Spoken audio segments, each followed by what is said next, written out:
Hello दोस्तों, मैं लेके आया हूँ इतिहास में मराठा साम्राज्य के ऊपर कुछ चुनिंदा प्रश्न। वैसे तो ये थोड़े से प्रश्न हैं। मैं सोच रहा था कि आगे और ज़्यादा प्रश्न इस टॉपिक से कवर किए जाएंगे। ये ऐसे ही रैंडमली मैंने बनाए हैं। मैंने खुद ने अभी तक इसको एक बार चेक किया है। तो मुग़ल शासकों में किस सर्वप्रथम मराठों के महत्व को समझते हुए मुग़ल सेना में शामिल किया था? यानी जो मुग़ल शासक थे अकबर, शाहजहाँ, औरंगज़ेब, जहांगीर, इनमें से इसने सवाल पूछा है कि किसने सबसे पहले मराठों को अपनी सेना में शामिल किया था। तो अकबर का जो 1605 तक का काल था उसमें तो मराठों के बारे में सुना नहीं। और औरंगज़ेब तो मराठों के संघर्ष का कारण रहा, औरंगज़ेब और उनमें संघर्ष होता रहा।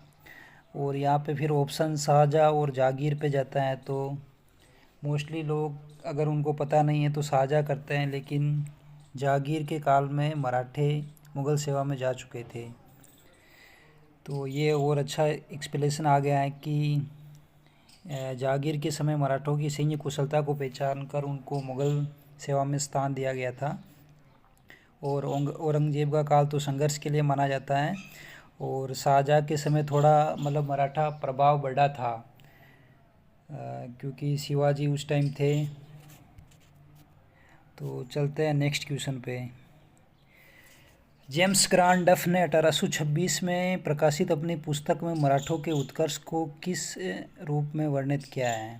मतलब जो ग्रांट डफ, जदुनाथ सरकार और जो स्मिथ इतिहासकार हुए हैं, तो उन्होंने जो मराठा संघर्ष था या उनका जो उत्कर्ष था कि मराठे का जो एकदम से शिवाजी के काल में मराठा उत्कर्ष जो चरम सीमा पर था और पेशवाओं का काल भी स्वर्ण काल रहा था, तो किस इतिहासकार ने मतलब इतिहासकार जेम्स डफ के बारे में पूछा है तो उसने क्या प्रतिक्रिया दी थी? क्या उसने धार्मिक प्रतिक्रिया कहा था, या डाकुओं का राज्य कहा था, या राष्ट्रीय आंदोलन कहा था, या एक अग्निकांड की उत्पत्ति से उत्कर्ष हुआ था? तो इसमें ये अग्निकांड वाला सही जाएगा, क्योंकि ये धार्मिक प्रतिक्रिया तो जदुनाथ सरकार ने कहा था और डाकुओं का राज्य इसने स्मिथ ने कहा था।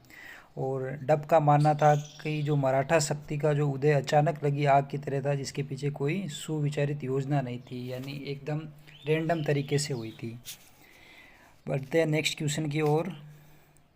शिवाजी के बचपन के संरक्षक और राजनीतिक गुरु है। अगर कोई मतलब इस प्रश्न को सही से नहीं पढ़े, सबको याद है, तो शिवाजी के राजनीतिक गुरु के तौर पर कर दे रामदास, तो फिर एकदम जल्दबाजी में गलत हो जाता है।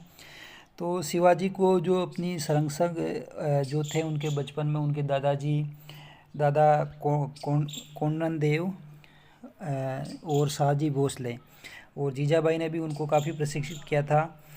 तो इसमें फिर ये दादाजी वाला सही रहेगा। अगला क्वेश्चन है कि शिवाजी की किस विजय को उनकी वास्तविक विजय और उनके प्रभाव में वृद्धि का कारण माना जाता है? यानी शिवाजी ने पहले सबसे स्टार्टिंग में तोरण के दुर्ग पे विजय प्राप्त की, फिर आगे से आगे उन्होंने बहुत मतलब 1646 से लगाकर जो शिवाजी का प्रभुत्व तो आगे बढ़ रहा था। तो इसमें ये प्रश्न पूछा है कि वास्तविक विजय और उसके प्रभाव में सबसे ज़्यादा वृद्धि कब हुई? तो शिवाजी ने राजगढ़ का किला जीता, कोंडाना जीता, फिर तोरण के दुर्ग पर विजय प्राप्त की। लेकिन जब ये 1656 में जब उन्होंने चंद्रराव मोहिते को हराकर ये तोरण की विजय प्राप्त की, जावली की विजय प्राप्त की, तो फिर शिवाजी का प्रभाव ज़्यादा देखने को मिलता है। मेन तौर पर तोरण की विजय को उनकी प्रथम विजय माना जाता है, लेकिन जावली की विजय से उनका प्रभाव चारों ओर बढ़ा था। अफजल खां के विरुद्ध संघर्ष के दौरान शिवाजी ने, ये नॉर्मल क्वेश्चन है, इसमें सभी जानते हैं लगभग, अफजल खां की हत्या उन्होंने वो जो बाघ का जो बगनक था उससे की थी। और जो इनकी जो हुई थी मुलाकात, वो कृष्णा जी बाकर के सहयोग से हुई थी। ऐसा आरपीएससी ने एक बार प्रश्न पूछा था, मध्यस्थता किसकी थी? हाँ, ये एक बहुत अच्छा सवाल है कि 1665 में जो पुरंदर की संधि हुई थी शिवाजी और तो जयसिंह और जो शिवाजी के बीच पुरंदर की संधि हुई थी, तो उसमें यूरोपीय यात्री कौन था? तो जॉर्ज ऑक्सीडेन, थॉमस रो, मनुची और बर्नियर।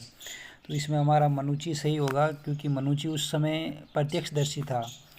इतालवी यात्री मनुची जयसिंह की सेना में तोपजी था और वह इस संधि का प्रत्यक्ष गवाह था।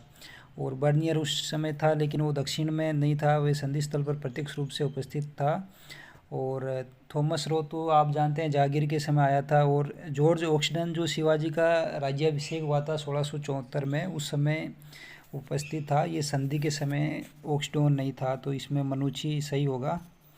बढ़ते हैं अगले क्वेश्चन की ओर। शिवाजी ने अपना प्रथम राज्याभिषेक 1674 में किस विद्वान द्वारा संपन्न करवाया था?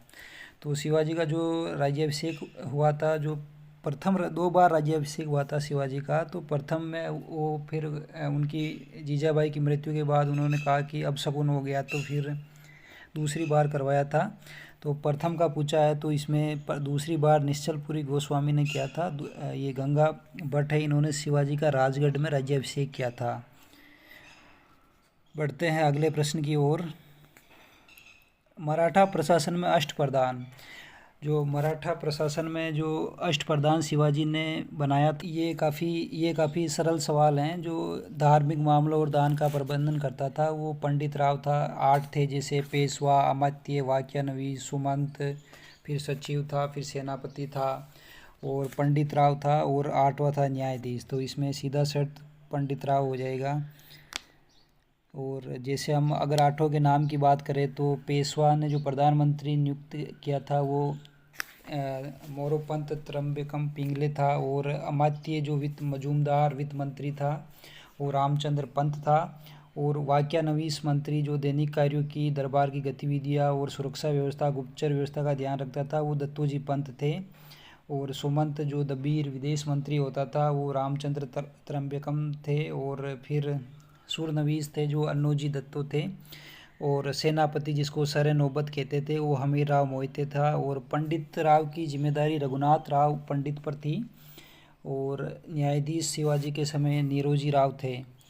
तो पंडित राव काफ़ी महत्वपूर्ण हैं। जो 7 ब्राह्मण होते थे उनमें से एक को पंडित राव नियुक्त किया जाता था। शिवाजी की सेना में बारगीर से क्या तात्पर्य था? बारगीर काफ़ी अच्छा क्वेश्चन है ये। किलों की रक्षा करने वाले पैदल सैनिक, स्वयं के घोड़े रखने वाले सैनिक और राज्य द्वारा घोड़े प्राप्त करने वाले नियमित सैनिक।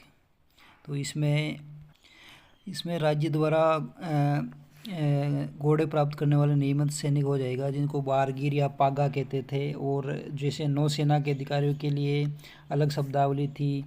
और किलों की रक्षा को पाइक नाम था। और स्वयं के घोड़े रखने वाले को सीलदार कहा जाता था। तो ये काफ़ी अच्छा क्वेश्चन है, कंफ्यूज वाला। मराठों द्वारा विजित क्षेत्रों से वसूला जाने वाला चौथ का राजस्व कितने हिस्सा होता था? तो इसमें अगर देखा जाए तो चौथ के हिसाब से 25% होता है। तो फिर चौथ के 25% में फिर वापस 66% मोकासा होता था। और फिर राजा का 25% अलग से, फिर 6% पंत को दिया जाता था। ऐसे करके फिर इसका और अलग विभाजन था। तो इसमें 25% सही हो जाएगा। अगले प्रश्न की ओर बढ़ते हैं। संभाजी के शासनकाल में उस सर्वोच्च सलाहकार और प्रशासन का मुख्य अधिकारी कौन था? तो संभाजी ने अपना एक सलाहकार और उनका एक मित्र था उसको रखा था। तो ये काफ़ी लोगों के गलत होने के चांस है इस क्वेश्चन में, क्योंकि ये नाम शायद सुना होगा या नहीं सुना होगा आपने, या काफ़ी कम पढ़ते हैं। तो वो कवि कलश था, जो कन्नौज का एक ब्राह्मण था और संभाजी का काफ़ी विश्वसनीय था। राजा राम ने अपने मुगल संघर्ष के दौरान अपनी नई राजधानी कहाँ स्थापित की, जो अब रायगढ़ पर मुगलों का संकट बढ़ा था?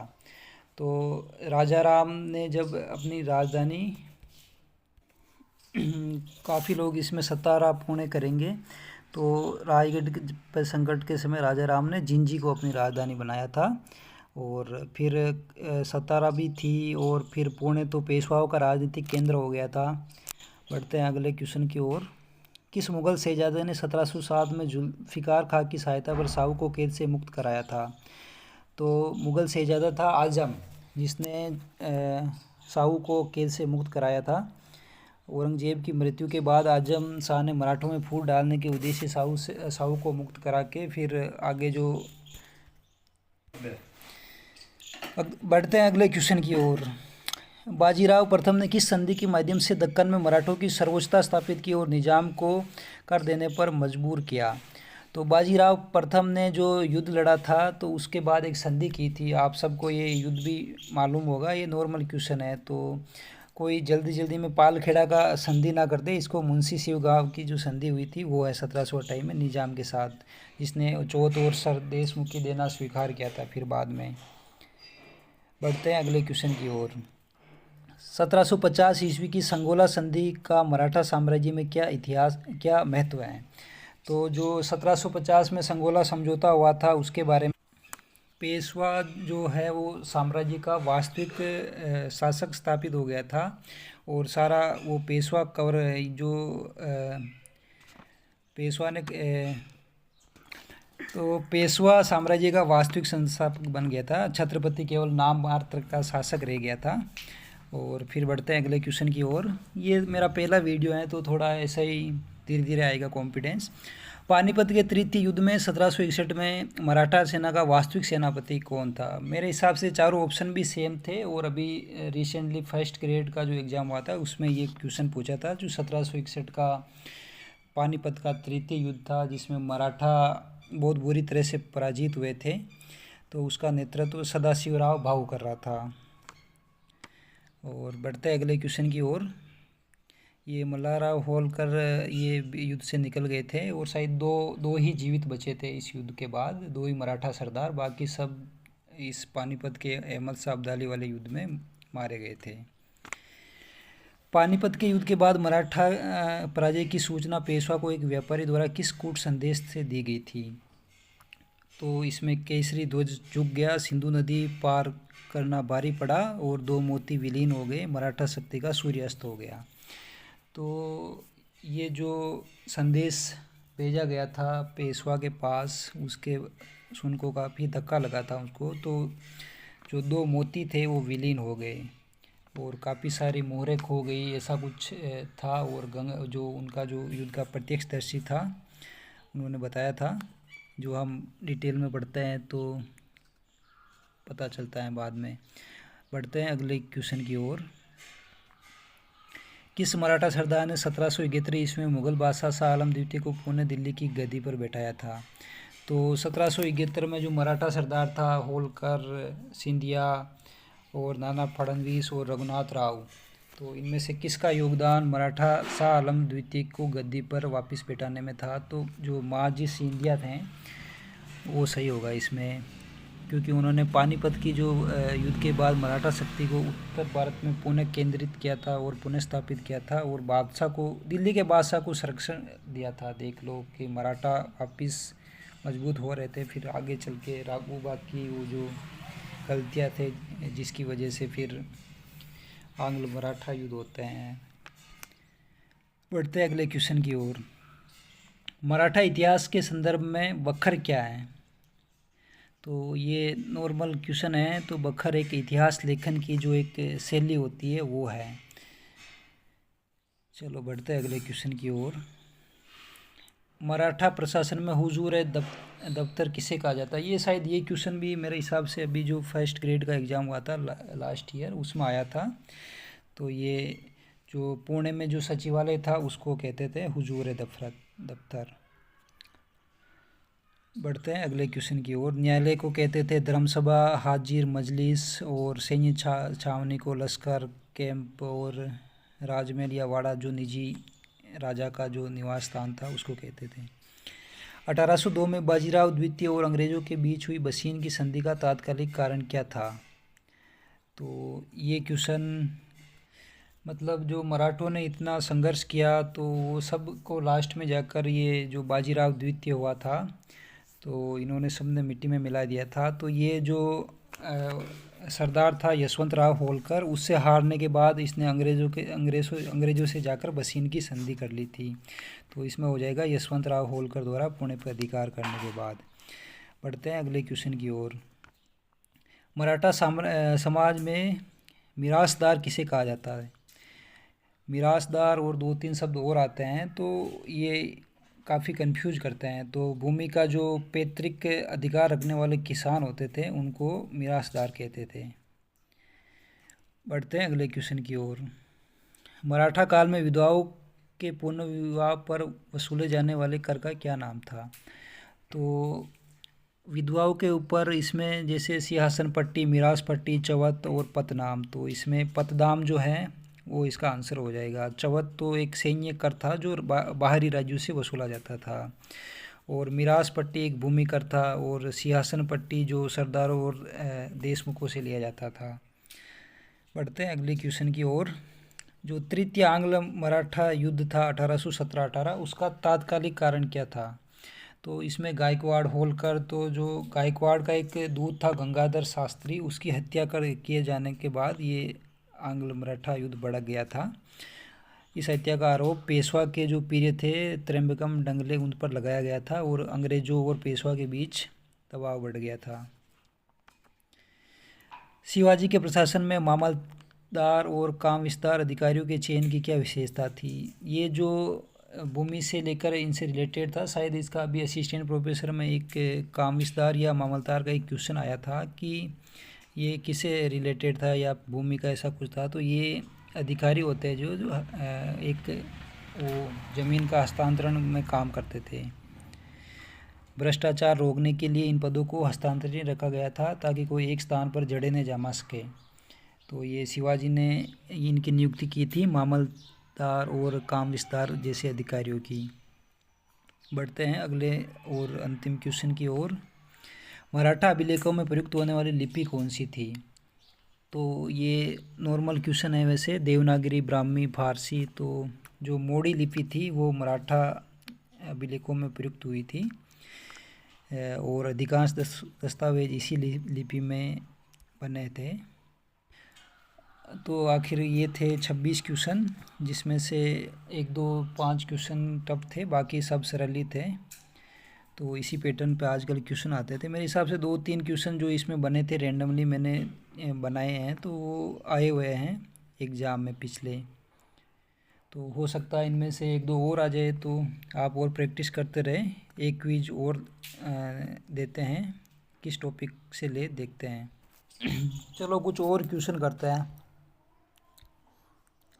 शिवाजी के पास पुरंदर की संधि के बाद 12 किलो की वार्षिक आय क्या थी? पुरंदर की संधि के बाद जो शिवाजी ने 23 किले मुगलों को दे दिए थे, तो उसके बाद उनकी आय काफ़ी कम हो गई थी। तो 10 लाख ऊँट, 1 लाख ऊँट, 5 लाख ऊँट और 4 लाख ऊँट। तो फिर उनके पास सिर्फ 1 लाख ऊँट की आय बची थी, जो 12 किले शेष थे, जिसमें एक रायगढ़ था। किस पेशवा के शासनकाल में पेशवा का पद वंशानुगत बन गया था? तो इसमें फिर कंफ्यूज नहीं होना है। माधवराव, बालाजी विश्वनाथ, बालाजी बाजीराव और बाजीराव प्रथम। तो जो प्रथम पेशवा था बालाजी विश्वनाथ, उसके बाद से ये पद वंशानुगत हो गया था, और अंतिम पेशवा था फिर बाजीराव द्वितीय। तो इसमें बालाजी विश्वनाथ हो जाएगा। फिर अगला प्रश्न, 1775 की सूरत संधि किन के मध्य हुई थी? जो 1775 में जो राघोबा था, जो अपने पुत्र को वो बनना चाह रहा था पेशवा, तो फिर उसने अंग्रेज़ों के साथ संधि कर ली थी। मुंबई का जो वो था, तो इसमें राघोबा और अंग्रेज हो जाएगा। रघुनाथ राव जो था, राघोबा शॉर्ट नाम। 1776 की पुरंदर की संधि पर अंग्रेज़ों की ओर से किसने हस्ताक्षर किए? ये काफ़ी अच्छा क्वेश्चन है। तो इसमें जो कर्नल अपटन था उसने हस्ताक्षर किए थे। काफ़ी लोग अगर वारन हेस्टिंग्स करते हैं तो फिर वो गलत हो जाता है। नाना फडणवीस के साथ पुरंदर की संधि की थी इन्होंने, अपटन ने। किस मराठा संधि को रिचर्ड टेम्परेल ने मराठा साम्राज्य का मैग्ना कार्टा कहा है? जो रिचर्ड टेम्परेल हुआ है, उन्होंने इस संधि को मराठा साम्राज्य का मैग्ना कार्टा कहा है। तो 1782 की सालबाई संधि, पुरंदर की संधि, 1719 की मराठा मुगल संधि। तो जो बालाजी विश्वनाथ था, जो उसने दिल्ली समझौता किया था, वहाँ पे जो 1719 की जो संधि की थी, उसे मराठा साम्राज्य का मैग्ना कार्टा कहा जाता है। 1802 ईस्वी की बसीन की संधि पर किस पेशवा ने हस्ताक्षर किए? ये काफ़ी नॉर्मल क्वेश्चन है, तो इसमें बाजीराव द्वितीय हो जाएगा। होलकर से पराजित होने के बाद वो भाग गया था, छुप गया था एक जगह, रायगढ़। मराठा शासक राजाराम ने किस स्थान को अपनी राजधानी बनाया था? तो राजाराम था, इसने किस स्थान को अपनी राजधानी बनाया था? तो पूना में तो फिर पेशवा थे, तो रायगढ़ और जिंजी और सतारा थे, तो फिर सतारा को इसने अपनी राजधानी बताया था मुगलों के आक्रमण के कारण। 9 जनवरी 1779 को हुए तेलगांव के युद्ध में मराठों की जीत का मुख्य श्रेय किसे जाता है? तो जो तेलगांव के युद्ध के बाद जो एक संधि हुई थी, जो उसके बाद जो बड़गांव की संधि हुई थी, तो इसका मुख्य श्रेय किसे दिया जाता है? तो उसका जो महाजी सिंधिया था, उसने तेलगांव के युद्ध में मराठों के लिए एक निर्णायक जीत में भूमिका निभाई थी और उसके बाद बड़गांव की संधि की थी 1779 में। किस मराठा पेशवा ने होलकर के भाई विठोजी की हत्या करवा दी, जिससे गृह युद्ध छिड़ गया था? जो मराठा पेशवा हुआ था, इसने जो बाजीराव द्वितीय था, ये सारे काम यही करता था, जिसके बाद गृह युद्ध हुआ और फिर उसने जाके बसीन की संधि कर ली, तो बाजीराव द्वितीय था। विठोजी होलकर की हत्या करवा दी थी, जिसके प्रतिशोध में जसवंत राय होलकर ने पूर्णा पे आक्रमण कर लिया था। बढ़ते हैं अगले क्वेश्चन की ओर। मराठा सेनापति महाजी सिंधिया की सेना को प्रशिक्षित करने वाले इतालवी सेनापति का क्या नाम था? आय हाय, क्या क्वेश्चन है। कर्नल अपटन तो वो था, थियोडर बेग, जेम्स ग्रांडफ और विनोदा वाइन। 2 ऑप्शन तो वैसे ही गलत हैं, तो थियोडर बेग और विनोदा वाइन में थियोडर बेग अलीगढ़ स्कूल का प्रिंसिपल था। विनोदा वाइन सिंधिया की सेना को यूरोपीय पद्धति पर आधुनिक सैन्य प्रशिक्षण दिया था। शिवाजी के आध्यात्मिक गुरु का नाम क्या था जिन्होंने दास बोध की रचना की? तो वो थे समर्थ गुरु रामदास। बढ़ते अगले क्वेश्चन की ओर। हाँ, एक तुकाराम का भी एक नेट में क्वेश्चन आया था कि शिवाजी के समकालीन थे, और एक अच्छा नेट में नहीं, सहित असिस्टेंट प्रोफेसर के पेपर में क्वेश्चन आया था तुकाराम से रिलेटेड। 4 ऑप्शन, मतलब 4 कथन दिए थे, उसमें से एक गलत था।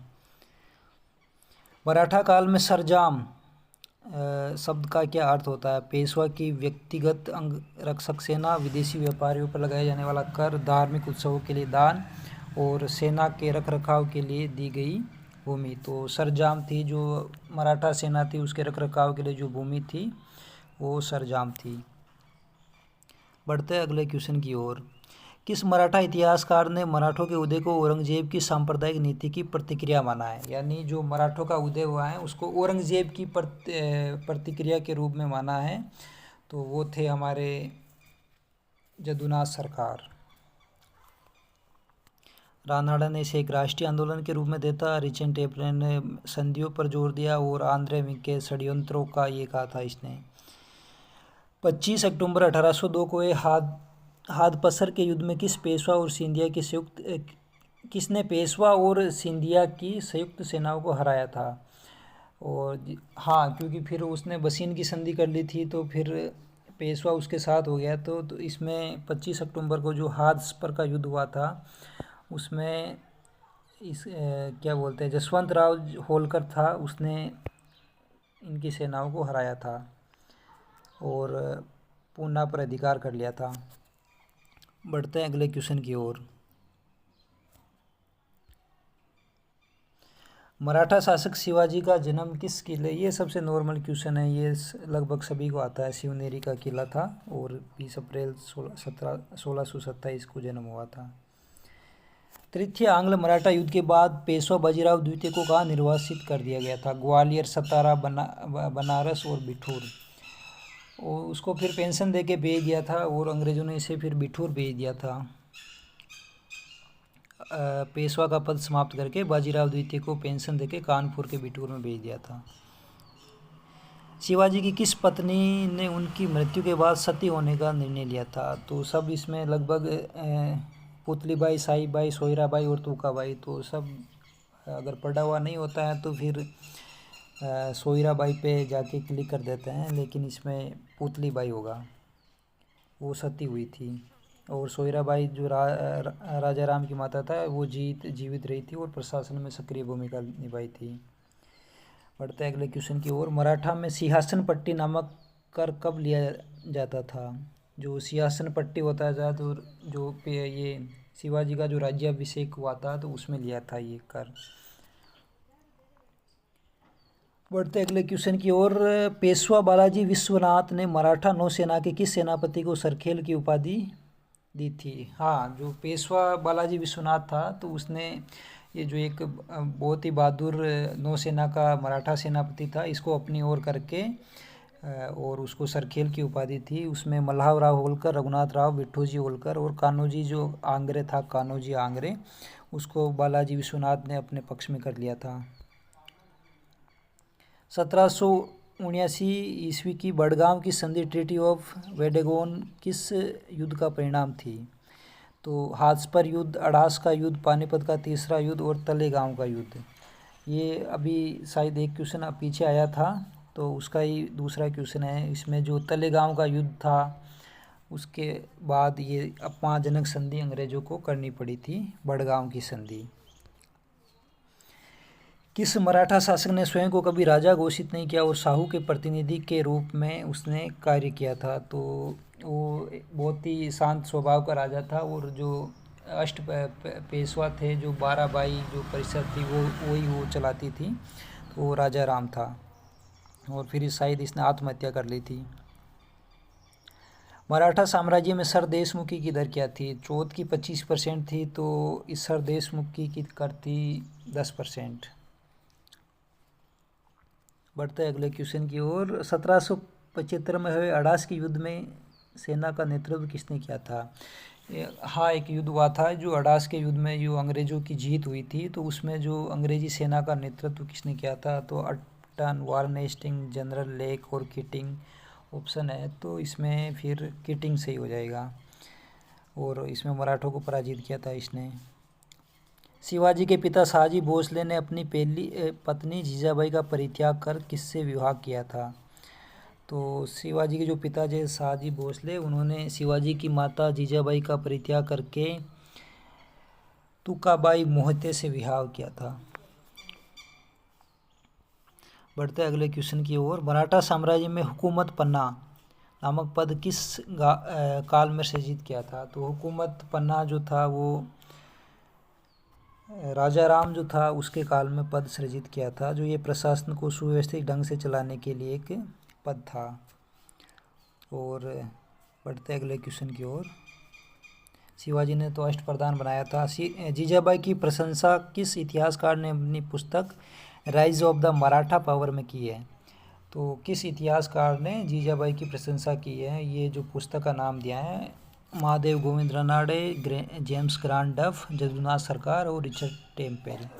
तो जो रानाडे था जिसने ये लिखी थी मराठा पावर, तो उसने इसमें जीजाबाई के चरित्र को, क्योंकि शिवाजी को स्टार्टिंग से उन्हें बिल्डअप किया था। तो मराठा काल में वतनदार किसे कहा जाता है?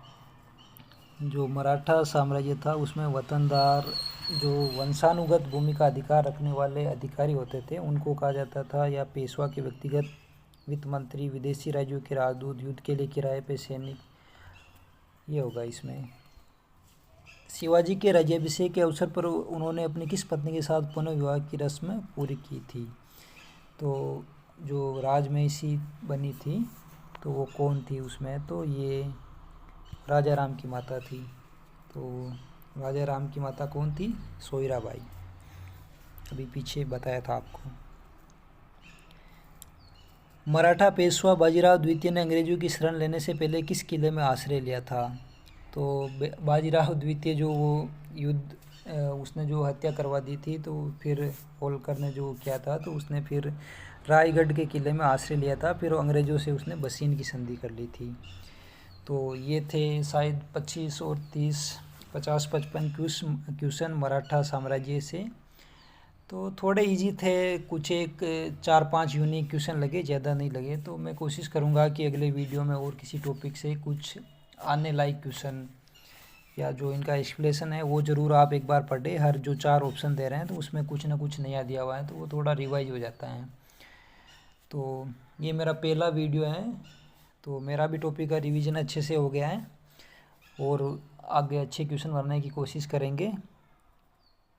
ठीक है, धन्यवाद और बने रहे मेरे साथ।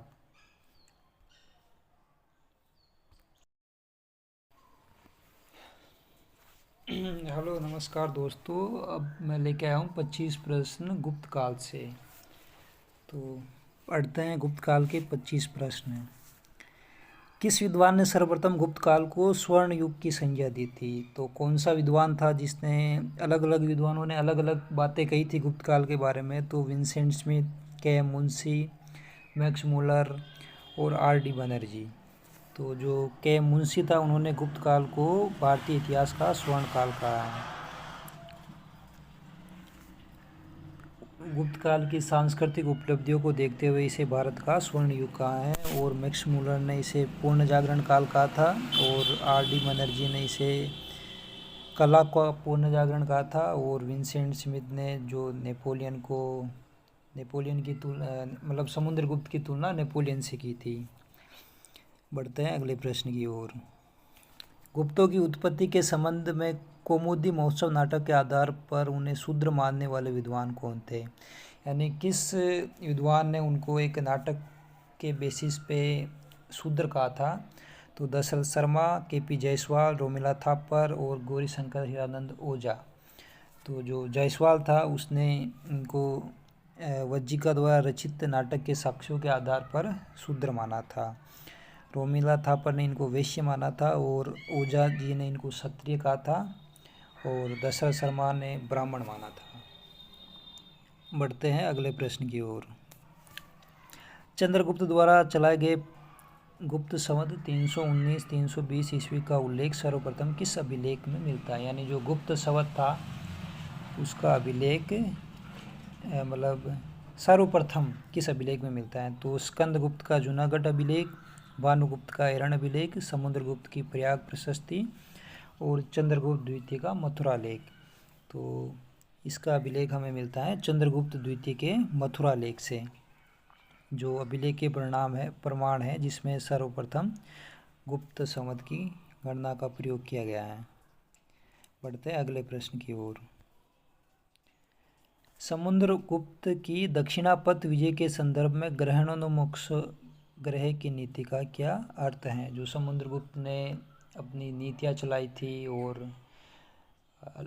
6 प्रकार के जो उसने नीतियाँ चलाई थी उसके बारे में पूछा है कि ग्रहणोन्मुख की नीति का क्या अर्थ है? तो इसका था कि जो शत्रु को जीतकर उसका राज्य वापस लौटा देना है। और एक था शत्रु का संपूर्ण विनाश करना, एक कन्योपन की नीति थी। और बहुत सारी जो नीतियाँ थी वो प्रयाग प्रशस्ति की अलग अलग पंक्तियों में वर्णित हैं। उनके शासकों के नाम, कभी कभी शासकों के जो थे उन्होंने 12 शासक, उनके भी कभी प्रश्न बना 1-2 बार, तो कहाँ का क्या था वो भी ज़रा याद करें। प्रयाग प्रशस्ति की रचना करने वाले हरिसेन समुद्रगुप्त के दरबार में किन पदों पर आसीन था? तो हरिसेन को जो 2-3 पद दिए थे, तो ये नॉर्मल क्वेश्चन है कि कुमार, सोलिक, गोलमिक, पुरपाल, दांतरे, गोप्ता, उपरेक। तो कुमार मात्य था वो। देखते हैं अगला प्रश्न। समुद्रगुप्त द्वितीय ने किस शक शासक को पराजित करके सक्कारी गणारी की उपाधि धारण की थी? तो जो शक शासक था जिसको पराजित करके चंद्रगुप्त द्वितीय ने सक्कारी की उपाधि धारण थी, तो नहपान, रुद्रदामन प्रथम, रुद्र सिंह तृतीय और महेंद्र वर्मन। तो महेंद्र वर्मन तो शक था नहीं, तो इन तीनों में से रुद्र सिंह तृतीय होगा, जिसको चंद्रगुप्त द्वितीय ने पराजित करके शकों का उन्मूलन किया था। अभिलेख के साक्ष्यों के अनुसार सुदर्शन झील के पुनः उद्धार के लिए स्कंदगुप्त ने किसे नियुक्त किया था? तो ये काफ़ी कंफ्यूज करने वाला क्वेश्चन है। तो कभी कभी जल्दबाजी में सुविशाख, पुष्यगुप्त, चक्रपालित और तुषाप, तो सुविशाख कर देते हैं, लेकिन इसमें नियुक्त पूछ रहा है तो फिर चक्रपालित होगा। तो मरम्मत करवाई थी ने कि मतलब सुविशाख ने रुद्रदामन के समय मरम्मत कराई थी। तो ये सुदर्शन झील के भी क्वेश्चन आते रहते हैं, तो ये एक्सप्लेनेशन ज़रूर एक बार पढ़े चारों ऑप्शन का।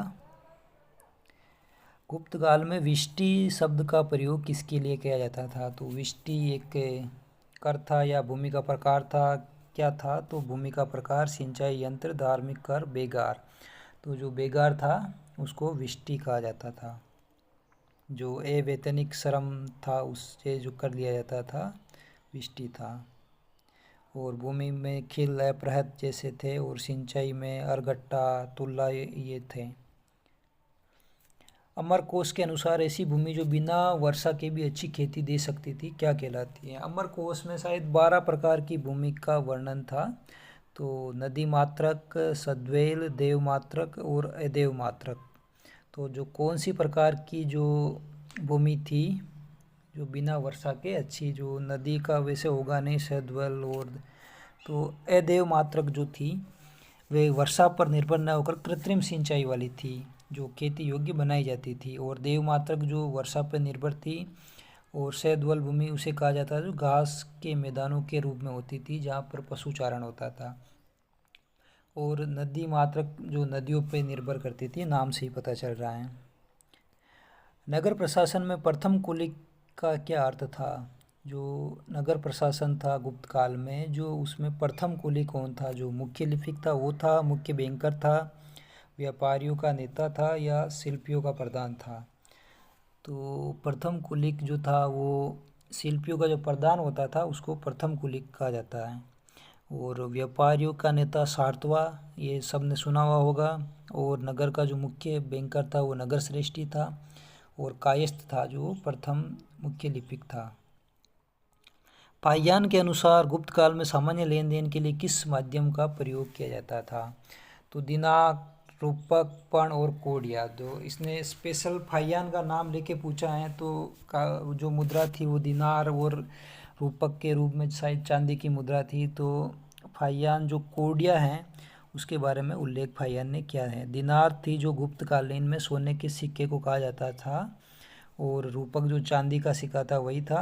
और पण क्या है कि मौर्य काल की इकाई थी। तो अब इसमें फाइयान के अनुसार नहीं पूछ ले तो फिर इसमें पण आ जाता है। और कोडिया थी जो फाइयान ने कहा है कि दैनिक और छोटे व्यापारियों के लेन देन के लिए कोडियों का उपयोग किया जाता था। बढ़ते हैं अगले क्वेश्चन की ओर।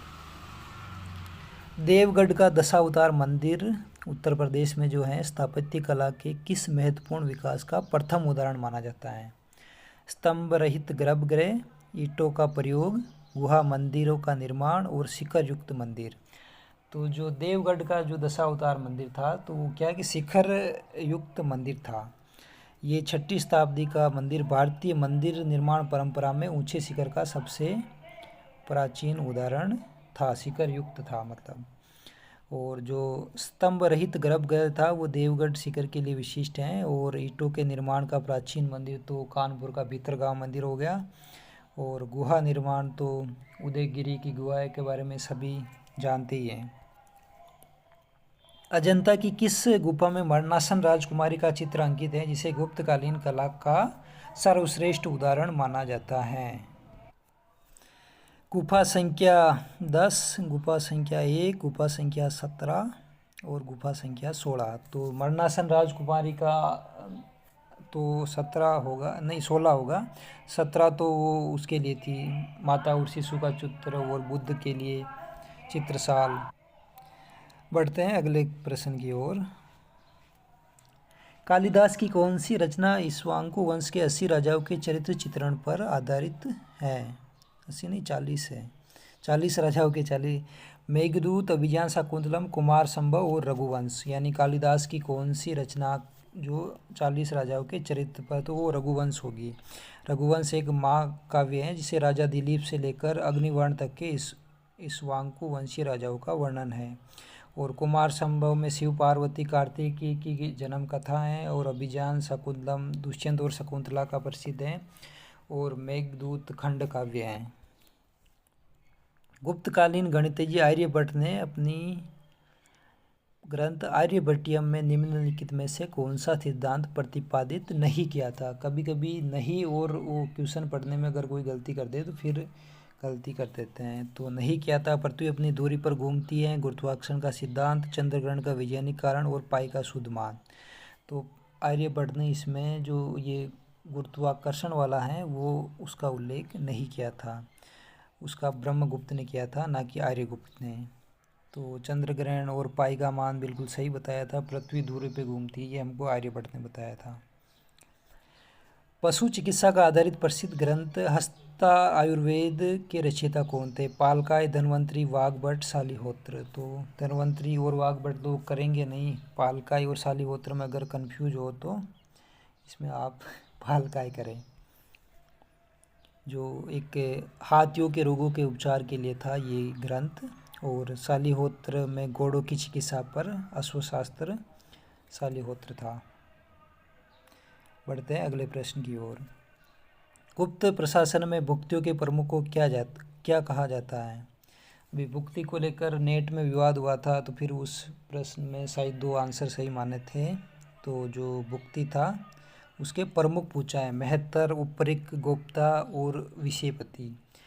तो जो उपरिक्त था वो भुक्तियों का प्रमुख था, और महत्तर था जो ग्राम प्रशासन से रिलेटेड था, और गोप्ता सीमांत प्राप्त के प्रशासनों के लिए युक्त था, और विषयपति तो जिले के लिए था, जो भुक्ति के नीचे अंडर कार्य करता था। शूद्रों की सामाजिक स्थिति में सुधार के संदर्भ में किस स्मृति में उन्हें कृषक बनने की अनुमति दी थी? यानी तो ये जो याज्ञवल्क्य स्मृति थी उसके अंदर इसका जिक्र है। गुप्त काल में शूद्रों को व्यापार, कारीगर और कृषि कार्य करने की छूट प्रदान की गई थी। और नारद स्मृति में कहा गया था कि न्याय व्यवस्था और दास प्रथा के मुक्ति नियमों के लिए जानी जाती हैं। बढ़ते हैं अगले प्रश्न की ओर। भानुगुप्त के एरन अभिलेख में ऐतिहासिक महत्व मुख्य रूप से किस कारण से है? जो एरन अभिलेख था भानुगुप्त का, उसका ऐतिहासिक महत्व किस कारण से है? कि सामंती व्यवस्था का उदय, हूणों के विरुद्ध विजय का वर्णन, बौद्ध विहार का निर्माण और सती प्रथा का प्रथम अभिलेखीय प्रमाण। तो जो एरन अभिलेख हैं वो सती प्रथा का प्रथम, क्योंकि इसमें अभिलेख में गोपराज नामक सेनापति की मृत्यु के बाद उसकी पत्नी के सती होने का उल्लेख है, तो ये नाम याद रखें, गोपराज। गुप्त काल में हिरण्य और मय शब्द किस व्यवस्था से संबंधित थे? सिंचाई की तकनीक, भू राजस्व भुगतान के प्रकार, सोने चांदी के आभूषण और सीमा शुल्क। तो जो हिरण्य और ये भू राजस्व से संबंधित थे। नगद कर हिरण्य था और अन्न के रूप में मय था। ये चीज़ें याद रखें। और बढ़ते हैं अगले क्वेश्चन की ओर। वराहमिहिर द्वारा रचित पंच सिद्धांतिका में कौन से 2 सिद्धांत यूनानी प्रभाव को दर्शाते हैं? तो जो वशिष्ठ पोलिस, पितामह वशिष्ठ, सूर्य और पितामह, ये सीधा नॉर्मल क्वेश्चन है, रोमन और पोलिस सिद्धांत।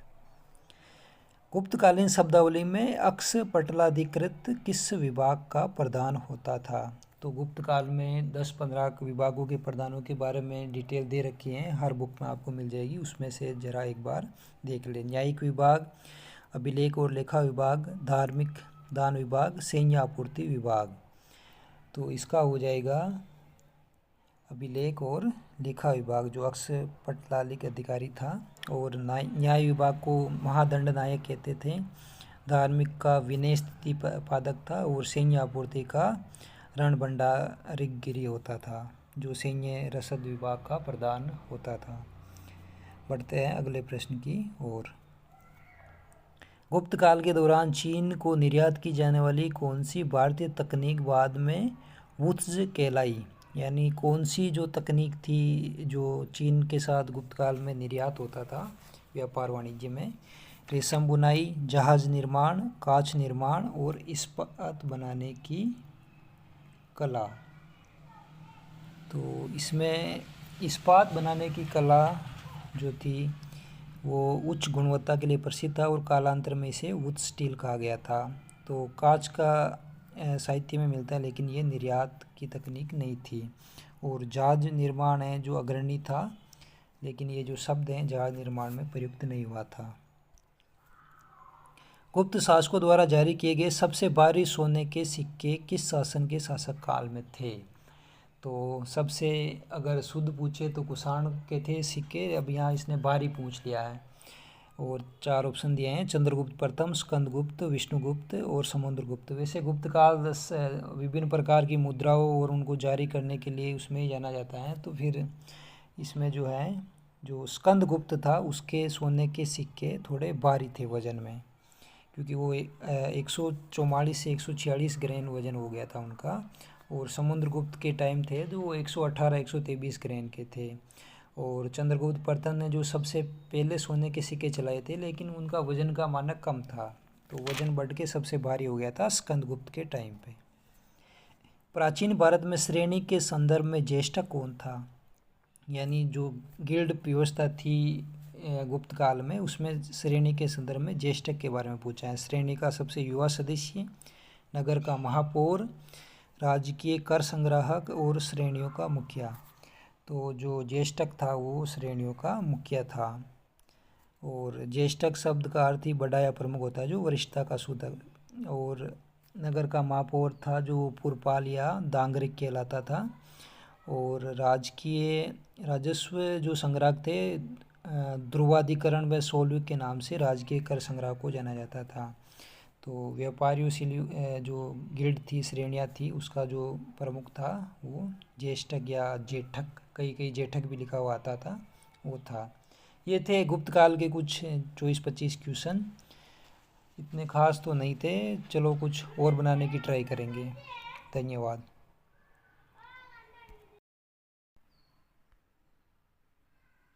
आज लेते हम सावरकर पर क्वेश्चन। मैंने भी अटेम्प्ट किए थे, तो मेरे लगभग 2 गलत हुए थे, बाकी सही है।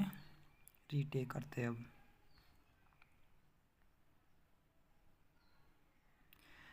1906 में वी.डी. सावरकर ने लंदन में कानून की पढ़ाई हेतु छत्रपति शिवाजी छात्रवृत्ति किसके माध्यम से प्राप्त हुई थी? तो एम.पी. आचार्य, मैडम भिकाजी कामा, बाल गंगाधर तिलक, श्याम कृष्ण वर्मा। तो ये काफ़ी चर्चित प्रश्न है और आया हुआ काफ़ी एग्जाम में। श्याम जी कृष्ण वर्मा ने इन्होंने छात्रवृत्ति की व्यवस्था की थी। मदन लाल ढींगरा ने लंदन में जहांगीर हॉल में सर कर्जन वायली की हत्या कब की थी? तो मदन लाल ढींगरा जो था, उन्होंने वायली की हत्या कर दी थी और फिर उसका विरोध हुआ था काफ़ी आगा खां के नेतृत्व में। तो वो तारीख पूछी है इसने एकदम एग्जैक्ट। तो 5 जुलाई 1909, 1 जुलाई 1909, 21 दिसंबर 1909 और 13 मई 1909। तो तारीख थी 1 जुलाई। वाई ढींगरा ने सावरकर से प्रभावित होकर इस स्थिति को वायली की हत्या की थी। बढ़ते हैं अगले प्रश्न की ओर। लंदन के कोक्स्टन हॉल में मदन लाल ढींगरा के खिलाफ निंदा प्रस्ताव का मतदान के लिए किसने रखा था? अमीर अली, सर भावनगरी, वी.डी. सावरकर और आगा खां। तो जो आगा खां थे, उनके नेतृत्व में ये निंदा प्रस्ताव रखा गया था, जो मदन लाल ढींगरा ने कर्जन वायली की हत्या की थी। और प्रस्ताव मतदान के लिए पेश किया था, जिसका अमीर अली ने भी समर्थन किया था और सर भावनगरी ने भी निंदा प्रस्ताव को सभा के सामने रखा था। और सावरकर ने तो इसका कड़ा विरोध किया ही था। मदन लाल ढींगरा के कृत्य को राष्ट्रीय विपत्ति किसने कहा था? यानी जो कृत्य किया था, वायली की हत्या की थी, तो उस समय महात्मा गांधी, सुरेंद्रनाथ बनर्जी, गोपाल कृष्ण गोखले और आगा खां। तो आगा खां निंदा प्रस्ताव लेके आ रहा था, तो उसने इसको राष्ट्रीय विपत्ति कहा था। बढ़ते हैं अगले प्रश्न की ओर। बनर्जी ने कहा था कि हत्यारा पंजाब से है, ना कि बंगाल से। गांधी जी ने तो इस कृत्य की आलोचना की थी और गोखले ने इसको कलुषित कृत्य की संज्ञा की थी। सावरकर की गिरफ्तारी से बचने के लिए उन्होंने पेरिस में किसके घर में शरण ली थी? तो उन्होंने पेरिस में जो आचार्य मैडम भिकाजी कामा थी, उनके घर में उन्होंने शरण ली थी। वो एम.पी. आचार्य थे, वो सावरकर के मित्र थे। और सरदार सिंह राणा भी पेरिस में थे, लेकिन वे रुकने का स्थान मैडम जी भिका कामा है, उनके घर था। 1910 में सावरकर को किस जहाज़ के माध्यम से भारत भेजा जा रहा था, जिससे वे फ्रांस के तट पे भाग निकले थे, लेकिन वापस पकड़ में आ गए थे? तो उस जहाज़ का नाम पूछा था। तो एस.एस. राजपुताना जहाज़, विक्टोरिया जहाज़, मौर्य जहाज़ और कामगढ़। तो जो एस.एस. मौर्य जहाज़ थे, उन्होंने वो मोरसे जो बंदरगाह था फ्रांस का, वहाँ से भाग गए थे। बढ़ते हैं अगले प्रश्न की ओर। सावरकर को काले पानी की सज़ा के तौर पर कुल कितने कारावास का दंड दिया गया था? सावरकर को कुल 25-25 साल के 50 साल का दंड दिया गया था। अलग अलग मानकों में नासिक षड्यंत्र केस और राजशाही के विरुद्ध राजद्रोह का आरोप लगा के उसको दंड दिया था सेल्यूलर जेल में। सावरकर के सेल्यूलर जेल में रहते हुए ब्रिटिश गवर्नर को कितने माफ़ी पत्र लिखे थे? तो सावरकर जो सेल्यूलर जेल में रहा था 10-11 साल, तो उसने कितने माफ़ी पत्र लिखे थे? 4, 2, 6, 10। तो इसमें 6 जो माफ़ी पत्र थे सावरकर ने लिखे थे दया याचिका जेल में रहते हुए। सावरकर ने अपनी पुस्तक एसेंशियल ऑफ हिंदुत्व किस वर्ष लिखी थी? जो सावरकर की पुस्तक थी हिंदुत्व को लेकर, वो उसने किस वर्ष लिखी थी? तो वो लिखी थी सावरकर ने 1923 में। और 1937 में तो वो पूर्ण आज़ाद हो गए थे।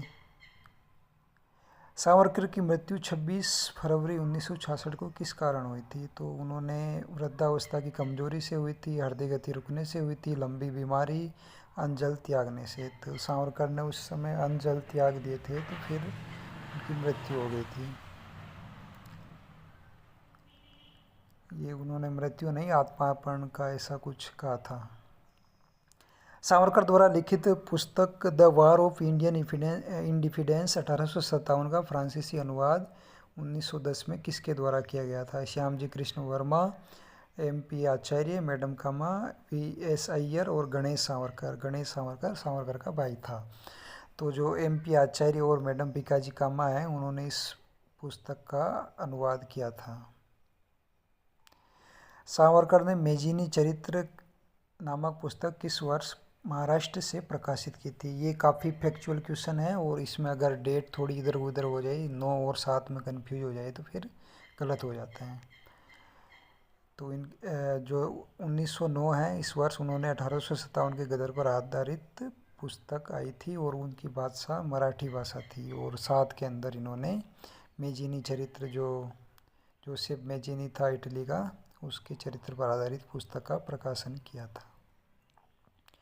1924 में सावरकर को जेल से रिहा क्या शर्त रखी थी? तो वो शर्त वही थी कि वो रत्नागिरी से बाहर नहीं जाएंगे, यही रहेंगे।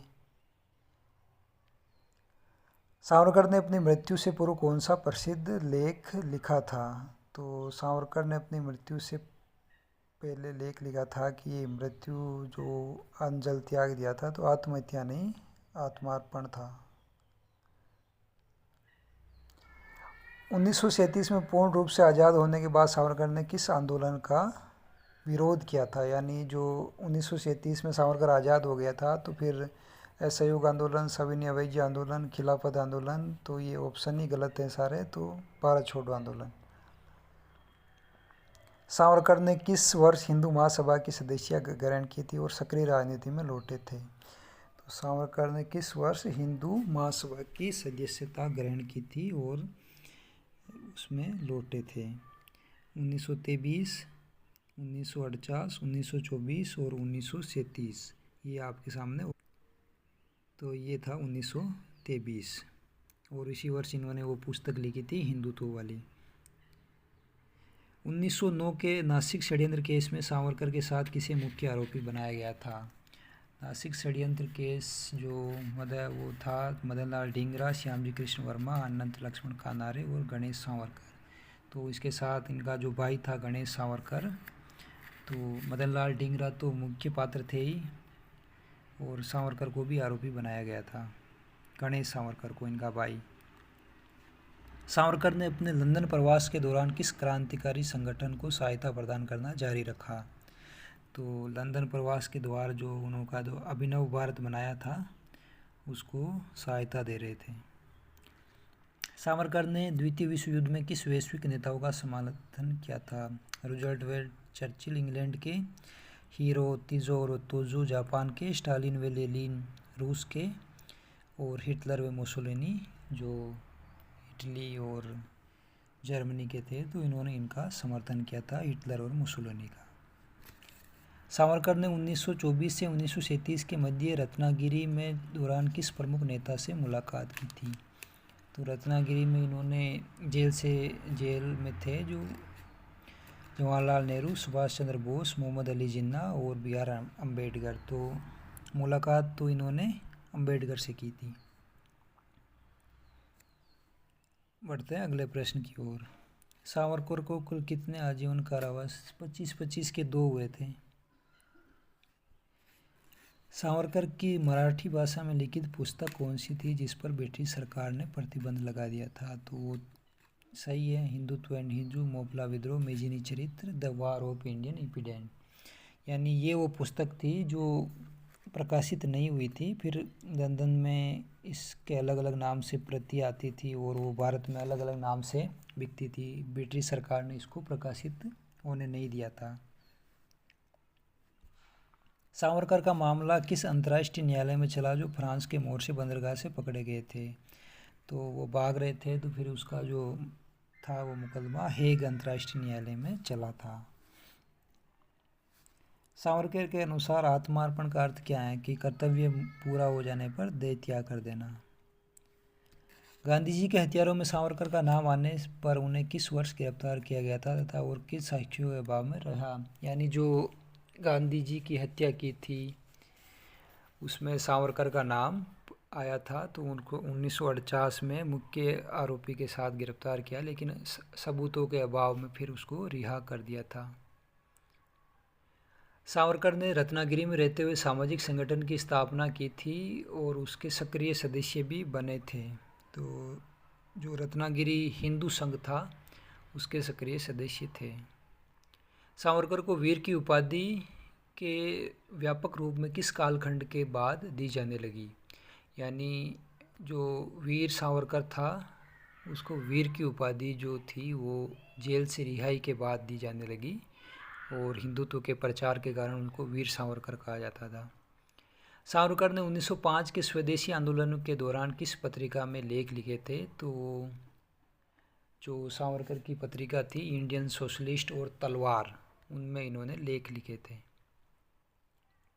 और साथ में एक नाम और आता है युगांतर का। सावरकर की पुस्तक हिंदुत्व के अनुसार हिंदू होने की क्या कसौटी थी? भारत को पितृभूमि व पुण्य भूमि मानना, वेदों में विश्वास करना, केवल भारत में जन्म लेना और केवल संस्कृत बोलना। तो हिंदू होने की कसौटी थी कि हम भारत जैसी पितृभूमि और पुण्य भूमि पर जन्म ले रहे हैं। सावरकर को कुल कितने वर्षों तक रत्नागिरी जेल में नज़रबंद रखा गया था? तो ये जो 13 वर्ष का कालक्रम था उसमें रत्नागिरी में नज़रबंद रखा गया था। ये हो गए 30 प्रश्न सावरकर के। ये थोड़े मुश्किल क्वेश्चन थे तो मैंने अटेम्प्ट किए थे, एक दूसरा टेस्ट और क्रिएट किया था, तो उसका एक शॉर्ट में देख लेते हैं रिव्यू।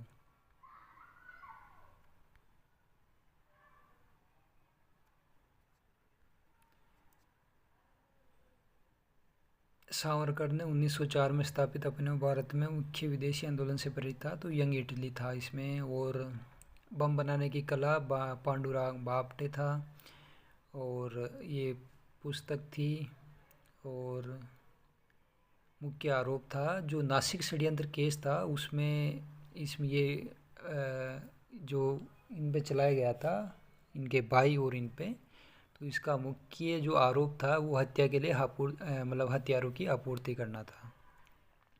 और ये बंदरगाह और सावरकर को 2 आजीवन सेल्युलर जेल अंडमान निकोबार में थी।